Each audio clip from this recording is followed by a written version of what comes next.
Hey, hello, I'm Kråkan, also known as Corvus Cornix, and welcome to Closet Movie Rambles, where I talk about old movies that I found in my closet while cleaning. This week's movie is Bambi from 1942, and it's about 1 hour and 7 minutes long. And the movie starts with an intro credit sequence, and then there's a panning shot through a forest where an owl is trying to sleep. But he gets awoken by the other animals because the new prince is born. And the new prince is like the one who rules the forest, I guess, among deers. So this newly born baby or cub, I don't actually know if they're called cubs or whatnot, but this little baby deer called Bambi takes his first step, and and then Bambi's mom takes him for a walk throughout the forest, and then they get to meet the rabbits and other animals, and then he learns his first word, which is bird, and then accompanied by a bunch of many other words. And then sometime later there's a thunderstorm, and it turns into a song because it's a Disney movie, so everything has to be about songs and stuff.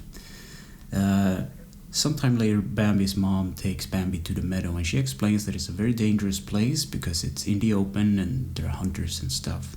And in this meadow, he meets up with another cub called Feline or Feline. I'm not quite remembering the name though, but so they play a bit, and then they gallop with the other deer, and they get to meet the great prince of the forest, which is this huge deer. And then the hunters arrive, and that leads to Bambi and his mom running away. And later it turns into fall and then into winter, and they are basically staying in this little cover, and Bambi goes out to explore with Thumper, and they end up doing some shenanigans on the ice. And later Bambi and Bambi's mom finds a patch of grass because there's very sparse of food, and they run into the hunters again, and Bambi's mom gets shot, which is super sad, and she dies obviously. And then the great prince takes him in as one of his own, like his own son. I don't think it's like specifically clear if he's like Bambi's father or not, but he treats him as his son anyway. And then spring arrives, and the owl explains to Bambi, Flower, the skunk, I should have said. He was in the earlier parts of the movie, and then Thumper, the rabbit or the hare, about love feelings, because now they're much older. Bambi has grown horns, and they have like a deeper voice, so obviously they're more adult now. So they will not fall for these spring feelings, but they do one by one. First is Flower, then the hare, and then Bambi falls for Feline.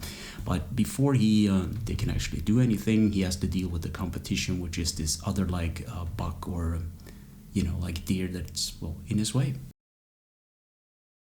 And sometime later, Bambi goes to see the great prince yet again, and the hunters are back again. So Bambi goes to warn Feline about it, but she's missing, and she ends up being chased by these hunters' dogs, and Bambi saves her. And then Bambi gets shot, and there's like a forest fire that's starting, and the great prince saves Bambi and leads them out of the fire and smoke. And sometime later there's spring again, and all the animals are to see the newborn cubs of Bambi and Feline, and now there are two of them, so two new prince or princesses, I guess. And that's pretty much the end of the movie. So what do I think about Bambi from 1942? It's a good movie. It's really well done. I like for instance, when the movie starts, there's this panning shot throughout the forest, and there's layered, and it looks like it's drawn on like transparent paper or like glass. It's really beautiful. This DVD also contains a bit of the behind the scenes things. It's recreated from scripts and whatnot, but it explains how Walt Disney kind of brainstorms. It's kind of cool how he explains the story as the events unfold, and some people chime in, and they have like a little storyboard and stuff and photos. So it worked. I think they say in the film or the extra material that it worked for the seven dwarfs, like Snow White and the seven dwarfs, so they reused this method, and it's kind of interesting to see what's behind the scenes. So actually I think I can recommend this movie because it's a classic. So anyway, thanks for listening and or watching, and take care.